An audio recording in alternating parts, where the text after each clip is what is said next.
우리가 수요일 날 제가 설교를 쉬기 전에 마지막에 본 본문의 말씀이 똑같습니다.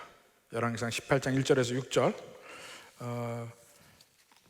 그래서 그때 했던 말씀을 잠깐 상기시켜 드릴게요. 드디어 이 엘리야가 내 말이 있지 아니하면 이스라엘에 비가 없겠다 하고 이야기하고 엘리야가 숨습니다. 그러니까 하나님과의 통로가 막혔죠. 3년이 흘렀습니다. 3년 동안에 이스라엘에 점점 기근이 들고 가물으니까 먹을 게 없어서 점점 힘들게 됩니다. 그때 이제 17장에 가서 보면 하나님께서는 엘리야를 살리는 장면이 쭉 나와요. 그리치네가에서 까마귀를 통해서 엘리야를 먹이고, 그 다음에 그 시내 물이 다 마른 뒤에는 다시 사르밧 과부를 통해서 엘리야를 먹이는 장면이 나오는데, 드디어 이제 3년이 됐습니다. 그래서 그 기근이 왕궁에까지 영향을 미쳐요. 사실은 이 세상의 모든 환난과 어려움은 1차적으로 제일 먼저 그 타격을 받는 것이 어려운 사람들, 가난한 사람들, 뭐가 없는 사람들, 사회적 약자들, 이 사람들이 제일 먼저 타격을 받는데, 이것이 오래 가다 보니까 마침내 왕궁까지 그 효과가 있게 됩니다. 그러니까 이 아합의 왕궁에서 이제 말 먹일 물도 없고 이제 물이 없는 거예요. 그러니까 아합이 물을 찾아 나서기 시작합니다. 사실은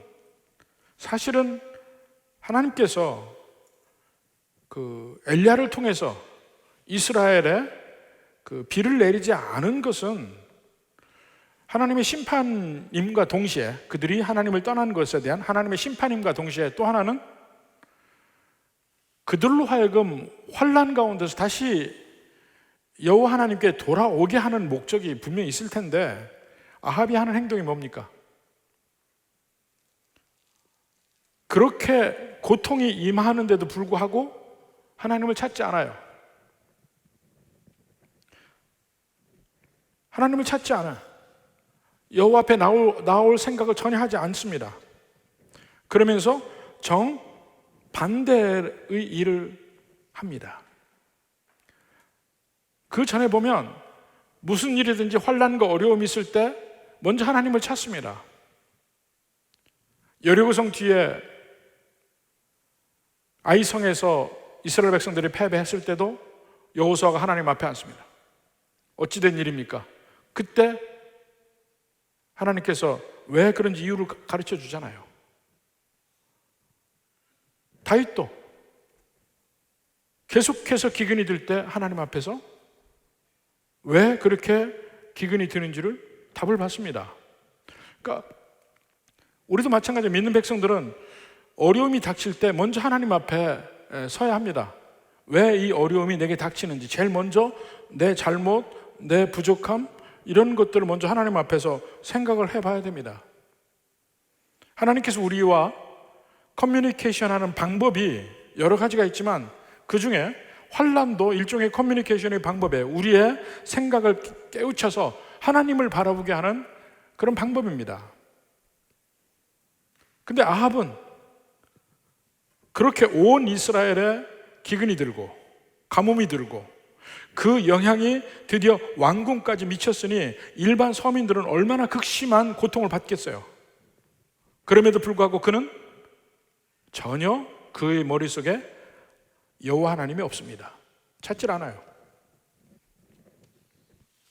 묻지도 않고 찾지도 않고. 그럼 그가 그 어려움을 벗어나기 위해서 뭘 했느냐? 물을 찾아다녀요. 물의 근원을 찾자. 아마 아합 왕 옆에 가장 아합 왕이 신임하는 신하가 오바댜였던 것 같아요. 오바댜와 함께 우리 물의 근원을 찾으러 다니자. 그리고 둘로 나눠서 물의 근원을 찾으러 다닙니다. 자기 말이 물이 필요하게 되니까 이제는 드디어 움직이기 시작해요, 아합이. 그러니까 아합으로서는 말이 말이 물을 못 먹는 거 대단히 중요한 거예요. 그 전에 백성들이 물을 못 먹는 거 관심도 없었던 것 같아요.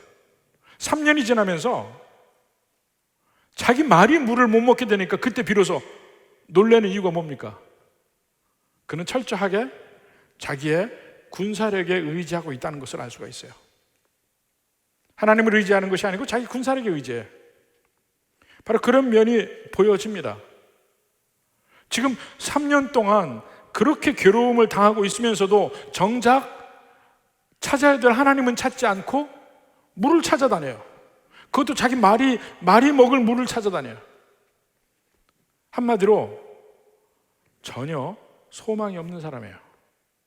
소망이 없는 사람. 자, 이런 면을 지난번에 봤습니다. 벌써 몇 달이 지났지만 바로 이 면을 먼저 보았고, 자, 거기에 대비되어서 아하방의 행동과 대비되어서 이제 오바댜와 100명의 선지자가 나옵니다. 거기 3절, 4절 봅시다. 3절에 먼저 오바댜가 나오죠. 아합이 왕궁 맡은 자 오바댜를 불렀으니 이 오바댜는 여호와를 지극히 경외하는 자라. 이 오바디야라는 말이 그 야는 여호와의 준말입니다. 오바디야. 그러니까 그 앞에 오바드는 원래 그 섬긴다, 하인이다 하는 그 에베드란 말과 같은 어원이에요. 그래서 오바디야 하면 여호와의 종 또는 여호와를 섬기는 사람이라는 의미의 이름입니다. 지금 그때는 아합의 아내인 이세벨이 서슬이 시퍼럴 때예요. 바알을 섬기게 하고 여호와의 종들, 여호와의 선지자들은 다 찾아서 죽이고 쫓아내고 괴롭히고 감옥에 가두고 이런 때입니다. 그러니까 이 여호와의 선지자는 씨를 말리는 바로 그때에 참 하나님은 어찌 보면 지략이 정말 풍부하시고 어찌 보면 유머가 있으신 분이에요. 등잔 밑이 어두워요. 아하방이 가장 신임하는 부하가 여호와를 섬기는 사람이에요. 이세벨은 그렇게 그 여호와의 선지자들을 죽이려고 쫓아다니는데 바로 그 등잔 밑에 바로 왕궁 맡은 자가 여호와를 섬기는 사람이었습니다. 어떻게 그런 적대적인 환경 속에서 오바댜가 어떻게 살아남았는지는 모르겠습니다. 어쩌면 그가 여호와를 그렇게 경외하는 사람이라는 것을 아합이 몰랐을까요? 아합이 알았을 수도 있어요. 근데 아합은 이 하나님을 떠나는 데 있어서 이세벨, 아내인 이세벨하고는 좀 온도차가 좀 납니다. 좀 두려워는 해요. 이세벨은 완전히 그 여호와의 선지자들을 다 죽이려고 아주 적대적으로 나오는 사람이고 완전히 그 이방 여인이고, 아합은 그래도 좀 두려워하는 맛은 있어요. 그러니까 오바댜의 그런 면을 알지만 오히려 그의 능력과 그의 충성됨과 그의 성품과 이런 면을 높이 사서 은밀하게 그냥 인정하고 자기의 최측근의 신하로 두고 있었는지는 모르겠습니다. 근데 그 오바댜가 100명의 여호와의 선지자를 지금 돌보고 있는 거예요. 그러니까 그 3년이라고 그랬잖아요. 사실 이 3년이라 하면 오랜 세월을 이야기합니다. 오랜 세월을 얘기해. 그 오랜 세월 동안 하나님께서는 이스라엘 땅 밖에서 엘리야 선지자를 까마귀를 통해서 사르밧 여인을 통해서 먹이시고, 그 이스라엘 땅 안에서는 오바댜를 통해서 100명의 선지자를 먹이시고, 이 언약의 땅 밖과 안에 동시에 양쪽에 그래도 하나님의 백성이 그래도 남아 있어요. 그 오바댜를 보면 그가 그렇게 중요한 직책에 있기 때문에 오히려 그 100명을 섬기고 100명을 먹여 살리고 그렇게 할 수 있지 않을까 싶습니다. 그러니까 하나님이 참 묘하게 그 적대적 환경 속에 가장 핵심에 하나님의 백성 쓰시려고 두고 있다. 하나님의 에베드를, 하나님의 종을. 그러니까 이때를 위함이 아닌가 이런 말이 나옵니다. 사실은 에스더서 4장 14절에 그 에스더를 향한 모르드게의 말이 나옵니다. 에스더서 4장 14절 봅시다. 이때 내가 만일 잠잠하여 말이 없으면 유다인은 다른 데로 말미암아 노임과 구원을 얻으려니와 노아의 아버지 집은 멸망하리라. 하나님은 이미 에스더서에 있을 때가 페르시아죠. 페르시아 페르시아의 그 아하수에로 왕 때 왕비가 에스더예요. 그렇지만 그 유대 백성들이 멸망의 위기가 있을 때 하나님은 분명히 구해 주실 거라 겁니다. 그때를 위해서 에스더를 그 적국의 가장 핵심적인 위치, 왕궁의 왕비로 세웠다는 것이죠. 이때를 위함이에요. 그래서 그 쓰임을 온전히 받아야 된다는 얘기예요. 내가 왕후의 자리를 얻은 것이 이때를 위함이 아닌지 누가 알겠느냐? 오바댜가 아합 왕의 가장 신임받는 위치에 있는 것이 이때를 위함인지 누가 알겠느냐? 누가 알겠노? 알죠. 이때를 위함이에요.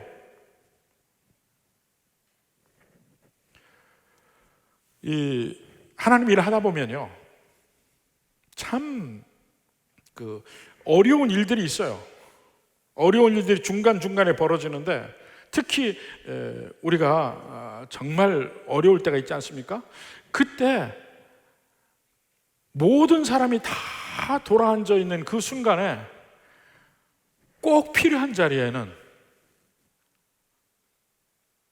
저나 우리 교회를 도울 수 있는 사람을 주신 것을 한두 번 경험한 게 아니에요. 참 희한해. 다 돌아앉아 있는데 정확하게 필요한 자리에는 우리를 도울 사람이 있더라고요. 그래서 위험을 모면하고 피하고 계속 이런 일을 겪고 나서 보니까 맞아요. 이때를 위함이야. 오바댜도 이때를 위함이야. 지금 전체 온 나라의 분위기는 이세벨이 득세를 했어요. 바알과 그 선지자들이 득세를 하고 여호와의 선지자들은 다 씨를 말린 것처럼 보여요. 이세벨이 승리한 것 같아. 그런데 그 속에 더 본질적인 면에 들어가 보면 가장 대적의 소굴에 오히려 가장 핵심에 하나님의 백성을 숨겨뒀어요. 그리고 그 하나님의 백성을 통해서 여호와의 선지자 100명이 살아남고 있는 거예요. 이 하나님의 역사는 참 신묘막측합니다. 우리가 하나님의 일을 하고 살아갈 때, 우리가 하나님의 뜻대로 살아가려고 노력할 때 우리에게 크고 작은 어려움들이 닥치지만 어느 순간에 하나님은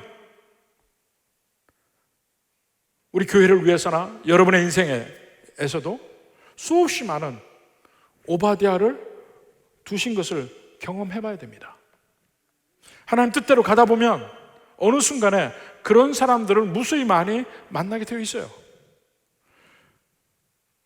그때나 지금이나 똑같은 하나님이 우리 삶 속에 역사해요. 겉으로는 뭐 불신앙이 막 세력을 잡고 하는 것 같지만 꼭 필요한 자리에, 핵심적인 자리에는 하나님이 자기 백성을 두고 계시다고요. 바로 이런 면을 믿고 사시기를 주님의 이름으로 축원합니다. 자, 거기 이제 오바댜가 섬기는 남은 선지자 100명에 대해서 한번 봅시다. 4절에 이세벨이 여호와의 선지자들을 멸할 때에 완전히 다 잡아 죽였습니다. 오바댜가 선지자 100명을 가지고 50명씩 굴에 숨기고 떡과 물을 먹였더라. 식량을 공급한 거죠, 오바댜가. 바로 오바댜의 위치에 있으니까 그게 가능했으리라고 생각해요. 창세기 후반부에서 가면 창세기 37장, 39장 이렇게 가서 보면 그 야곱과 그 가족들 70명이 그 7년 동안 기근이 있는데 애굽에 가서 삽니다. 그때 요셉이 총률이 있기 때문에 산 거예요. 요셉이 어쩌다가 애굽에 가서 뭐 남의 집 하인하고 있으면 그 70명을 어떻게 살립니까? 총률이 있으니까 살리는 거예요. 하나님의 그 역사하심은 정말 모르는 거예요. 여기 100명도 이 100명을 살릴 만한 재력이 있어야 되고 권세도 있어야 되고, 근데 오바댜가 아주 적절하다고요. 그래서 100명이 살아갑니다. 근데 그들이 목숨을 연명하고 살지라도 지금 3년 동안 온 이스라엘이 가뭄과 기근으로 고통받는 그것을 사실은 그 선지자들도 같이 고통을 받고 있는 거예요. 믿지 않는 사람 사이에 있는 믿는 백성들도 그 속에 있는 모든 고통을 함께 받습니다. 그들이 악을 행하지 않았어도 고통을 받을 수밖에 없어요. 예레미야 선지자 그러더라, 하나님 앞에서. 이사야 선지자, 죄송합니다. 이사야 선지자. 나는 입술이 부정하고 입술이 부정한 백성 가운데 사는 자라. 그런데 이러한 사람이 하나님을 보니 나는 죽었구나, 이렇게 얘기합니다. 그러니까 우리가 어차피 믿지 않는 백성들의 삶, 이 사회에 우리가 그 가운데 산다면, 우리가 아무리 거룩하고 하나님 뜻대로 산다 할지라도 이 세상에 있는 고통에서 우리가 벗어날 수는 없어요. 이 세상의 부조리에서 우리는 따로 떨어져 살 수는 없습니다. 어차피 그 속에서 같이 고통을 받고 불이익도 받고 이렇게 살아요. 여기 이 100명처럼. 그렇지만 하나님이 이 100명을 지키신 것처럼 지금도 하나님의 백성들을 지키신다 이거죠. 고통 중에 살지만 하나님이 지키심을 믿고 살아가는 거예요. 그러면서 여기서 하나님의 신실하심을 우리가 만날 수 있어요. 다 죽었는데 하나님은 오바댜를 통해서 100명을 살려두셨어요. 100명을 살려두셨어요. 그건 하나님이 그들을 쓰시기 위해서 살리는 거 아니에요. 하나님이 나중에 그들에게 특별한 목적이 있는 거 아니에요. 그러니까 그 하나님의 여호와의 선지자 100명이 살아있다는 것은 아직도 이스라엘에게 소망이 있다는 걸 보여줘요. 그들이 살아있다는 자체가 이스라엘의 소망이에요. 하나님이 뭔가 아직도 그 이스라엘 백성들에게 역사하시기 위한 도구들을 살려놓았어요. 그 100명을. 그들이 비록 고통 중에 있지만 목숨을 연명하고 살아있습니다. 하나님의 긍휼하심 때문에. 그렇지만 그들은 그들만이 잘 먹고 잘 살기 위해서 거기 살려둔 거 아니에요. 온 이스라엘을 위해서, 그들을 쓰시기 위해서 하나님이 그들을 살리시는 겁니다. 오늘날의 우리의 삶도 마찬가지입니다. 우리가 하나님을 믿는 것이 내가 잘 먹고 잘 살기 위해서 이 세상에 산다는 것 아니에요. 제가 말씀드렸죠. 이 세상에서 우리를 향하신 하나님의 어떤 목적이 끝나면 하나님이 부르실 거라고. 우리는 예수님 믿고 천국 가는 게 목표입니다. 예수님 믿고 천국 가는 거. 그거 말고 무슨 목표가 있습니까? 여러분, 이 세상 사는 목표가 뭡니까? 예수님 믿고 천국 가는 거. 그게 목표가 돼야 됩니다. 소망이 천국에 있어야 되고, 언제든지 갈 준비가 있어야 되고.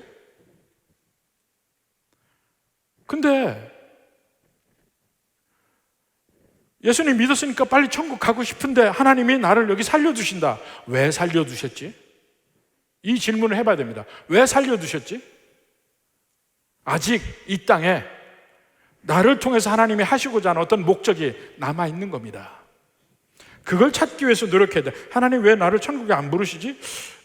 이상하다. 무슨 일을 하라고 하시는가? 나를 통해서. 이걸 한번 기도를 해보셔야 돼요. 그런 관점에서 여러분이 남은 생애를 한번 계획을 하고 하나님의 인도하심을 구하시기 바랍니다. 왜 그러셨죠?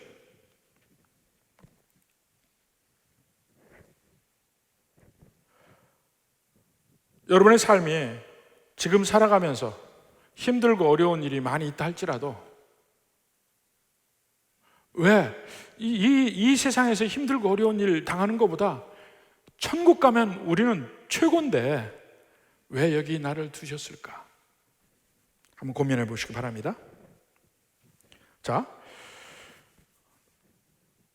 이 짧은 6절이지만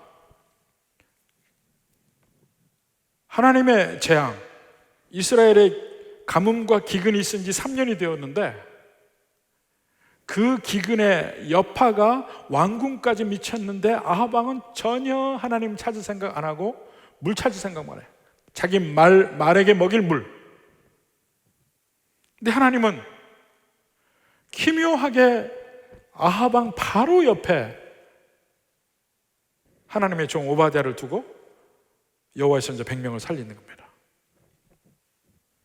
그러면서 하나님이 엘리야에게 명령을 하십니다. 1절, 2절 보십시오. 엘리야에게 명령을 하셔요. 많은 날이 지나고 제3년에 여호와의 말씀이 엘리야에게 임하여 이르시되, 자, 3절, 4절을 먼저 보고 그 다음에 지금 1, 2절 보는 겁니다. 너는 가서 아합에게 보이라. 내가 비를 지면에 내리리라. 여러분 읽어보면요, 이 말만 봐도 자세히 여러분이 묵상하면 이거 진짜 이상한 말입니다. 엘리야가 처음에 얘기했죠. 내 말이 없으면 이스라엘에 비가 없으리라.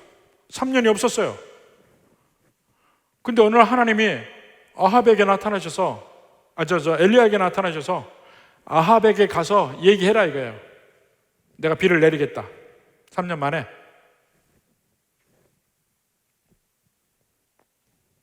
요새 말로 이게 무슨 황당한 시츄에이션입니까?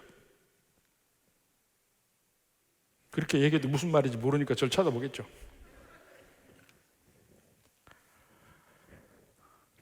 아합에게 보이라 이렇게 얘기하는 것은, 자, 하나님이 비를 내리겠다고 얘기했잖아요. 비를 내리겠다.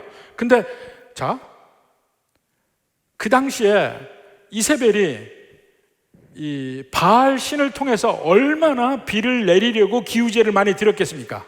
3년 동안. 자기 신이니까.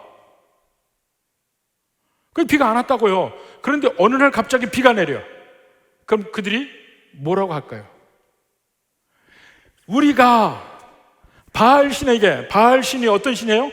비의 신이에요. 천둥과 비의 신. 바알 신에게 계속해서 제사를 드리고 부르짖고 기도했더니 드디어 바알 신이 우리에게 비를 주셨다. 이렇게 얘기할 거 아니에요. 비가 내릴 때. 그러니까 하나님이 엘리야를 통해서 아합에게 가서 미리 얘기하라는 거예요. 내가 비를 내릴 거다. 비를 내리는 주체가 하나님인 것을 분명히 보여준다 이거예요. 여호와 하나님, 바알이 아니고 엘리야, 여호와 하나님이 비를 내릴 거다. 이걸 보여준다는 거예요. 왜? 이 테러범들이 테러를 하잖아요. 어떤 때는 누가 테러를 했는지 몰라. 일부러 자기들을 숨기는 경우가 있어요. 근데 어떤 때는 자기들이 했다는 걸 꼭 나타내고 싶어요. 그러면 미리 그거를 예고를 합니다. 앞으로 어디에서 미국의 심장부에서 큰 일이 벌어지리라. 3일 안에. 그러면 우리가 한 줄 알아라. 그리고 나서 큰 테러가 벌어졌어요. 그러면 그들이 했구나. 그걸 안단 말입니다. 그러니까 누가 했는지를 분명하게 알게 하는 거예요. 그 출애굽 때 10가지 재앙이 있을 때도 미리미리 가서 모세가 아론과 함께 이 바로 앞에 가서 계속해서 이야기를 했습니다. 재앙이 있을 것을. 그리고 이 재앙이 여호와께로부터 왔구나, 이것을 확실히 인식할 수 있도록 만들었어요. 이제 비가 올 거야. 근데 이 비가 바알이 내리는 비가 아니고 여호와가 내리는 비라는 걸 확실히 가서 보이라 이거예요.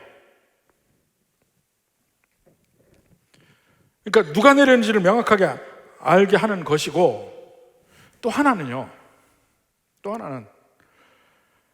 뜬금없이 하나님께서 이스라엘에 비를 내리겠다는 거예요. 뜬금없이. 왜 뜬금없이 얘기하냐면, 성경의 법칙은요, 이스라엘 백성들이 하나님을 버려요. 하나님을 배신하고 다른 신을 섬겨, 바알 신을 섬겨, 또 여러 이방 신을 섬겨요. 이럴 때 그들에게 고통이 임합니다. 하나님을 떠날 때 그들에게 고통이 임해요. 사사기에 계속해서 반복적으로 나와요. 고통이 임하면 그들이 고통 중에 하나님께 부르짖어요. 부르짖는다는 히브리 말이 뭔지 아십니까? 짝입니다. 짝. 히브리어가 짝이에요. 그게 부르짖는다는 말이거든. 근데 하나님께 부르짖어요. 잘못했습니다. 우리 고통스럽습니다.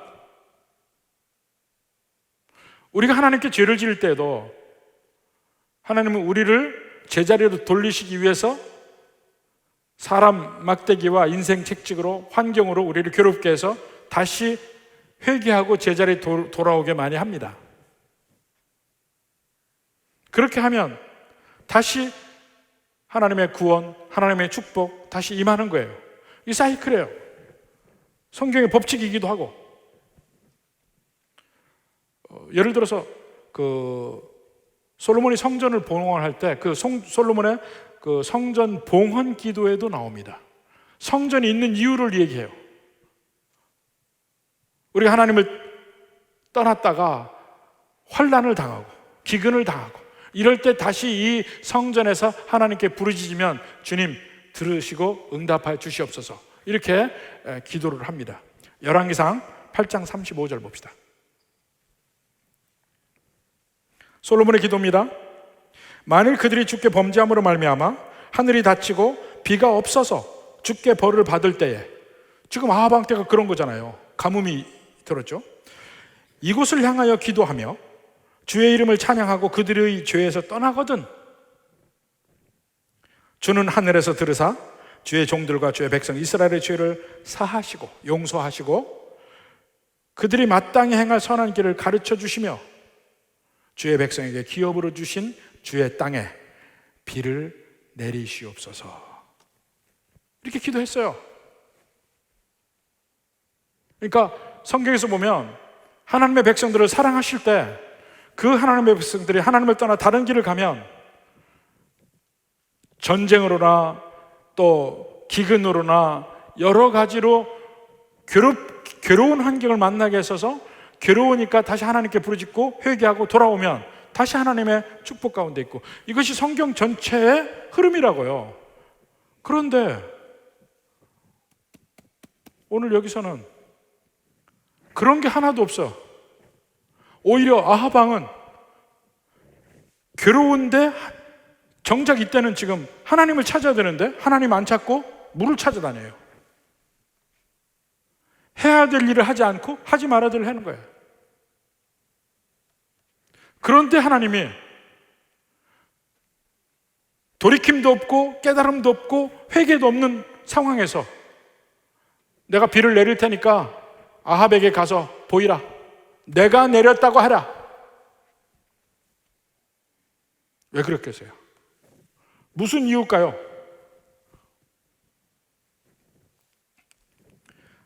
아합의 회개가 없고 이스라엘의 회개가 없는데도 하나님은 이스라엘에 비를 주시겠다고 말하라고 그래요. 엘리야에게 그렇게 명령합니다. 변한 게 하나도 없어요. 변한 게 하나도 없는데 변한 거는 하나님 마음만 변한 거예요. 이걸 어떻게 보십니까? 어떻게 보면요, 엘리야도 뜨악했을 것 같아. 황당했을 것 같아. 아니 하나님, 지금 이스라엘 백성들이 아합 왕을 비롯해서 온 이스라엘이 하나님 앞에 죄를 지어서 지금 가뭄이 임해서 내가 심판을 선포했는데 갑자기 하나님이 그걸 거두시겠다니 이게 무슨 말입니까? 하고 얘기할 수 있는 상황입니다.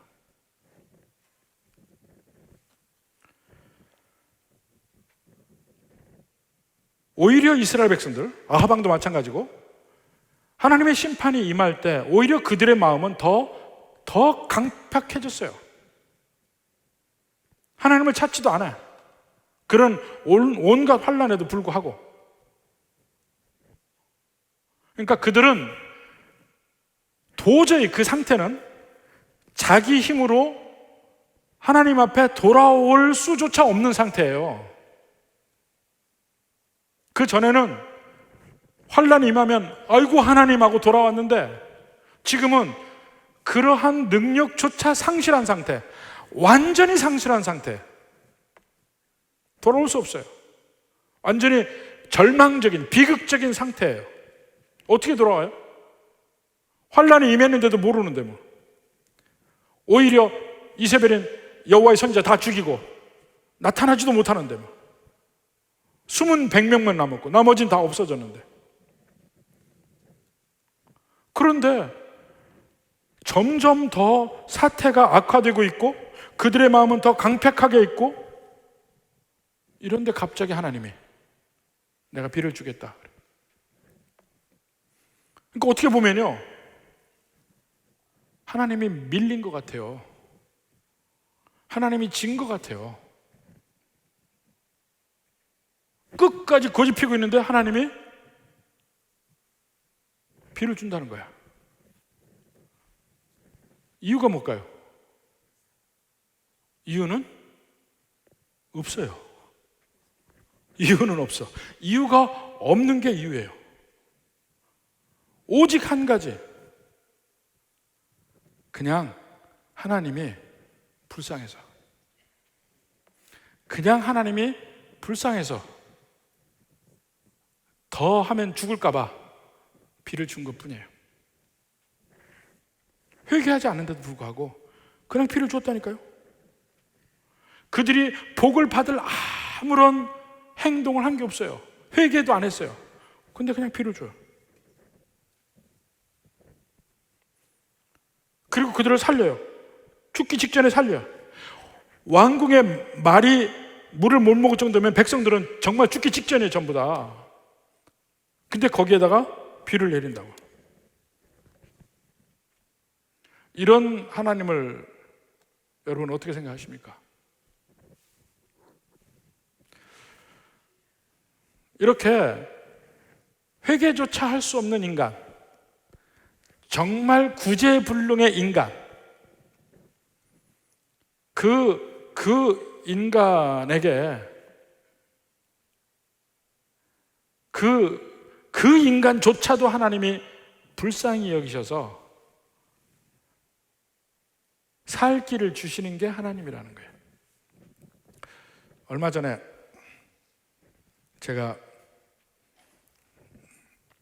미국에서 해야 될 그 강의를 코로나 때문에 미국 가지 못하고 영상 녹화하면서 한국에서 한 게 있습니다. 근데 그때 이제 한국에 있는 목사님들을 이제 같이 미국 가야 될 분들인데 그분들이 같이 와서 강의를 듣는데 이런 얘기를 해요. 그 영화에 밀양 얘기를 하더라고요. 밀양 보셨어요? 밀양에서는 그 자기 집에 해코지를 한 그 사람을 용서를 하잖아요. 용서를 하는데 제일 마지막에 용서를 하고 그 원수를 만났는데 원수가 어떻게 합니까? 하나도 감사하지 않아. 거기서 마지막에 뒤집어지는 게 나와요. 그게 나오는데 저는 못 봤어요. 근데 하도 얘기를 많이 들었는데 마지막에 그렇게 용서하기 힘든 상대를 용서를 하고 만났으면 그 사람이 자기의 용서에 대해서 감사하고 감격할 줄 알았는데 뻔뻔한 거야. 거기서 그 주인공이 완전히 모든 의욕을 상실하고 뒤집어져 전 그 일이 이제 밀양에 나오는데, 하나님은 그때 어떨까요? 여기 나오는 하나님은 전혀 하나님에 대해서 감사함도 모르는 그를 하나님은 사랑하시는 거예요. 어이가 없지만 사랑하시는 거예요. 그게 지금 아합 왕에게 가서 보이라, 내가 비를 내린다, 이 하나님이 그 하나님이에요. 그리고 그 하나님이 그 하나님이시기 때문에, 그 하나님의 품성이 있기 때문에 우리에게 예수님을 주시고 십자가를 주시는 거예요.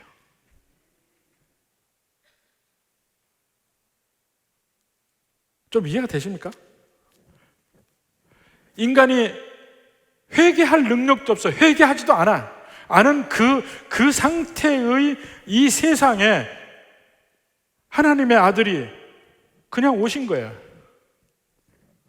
오셔서 내가 너희를 사랑한다고 얘기했더니 그 사랑하는 인간들이 어떻게 합니까? 죽인 거예요. 그게 십자가예요. 근데 그 죽일 거 뻔히 알고 아들을 주신 것이 하나님의 사랑이에요. 말도 안 되는 거예요. 근데 그 말도 안 되는 걸 우리가 다시 여기서도 만나는 겁니다. 아합이 전혀 회개하지 않아요. 이스라엘이 회개하지 않았어요. 그런데 하나님이 뜬금없이 아합에게 가서 보이라, 내가 비를 내릴 거다. 아무 조건 없이 그냥 살리셔요. 아무 조건 없이 하나님의 아들을 이 땅에 보내시고 사랑하고 살리려는 그 사람에게 오히려 죽임 당하는데도 오히려 그 속에서 사랑을 끝까지 표현하신 거예요. 그러니까 우리를 향하신 하나님의 사랑은 성경이 계속해서 나오는데도 우리 잘 못 봅니다. 근데 가장 그 극치로 나오는 것이 십자가의 사랑. 그것 이외에 우리에게 더 보이실 하나님의 사랑이 없어요.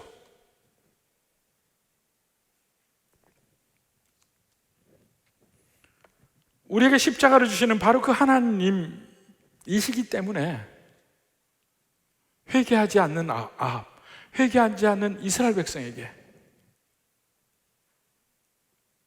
거두었던 비를 그냥 주시는 거예요.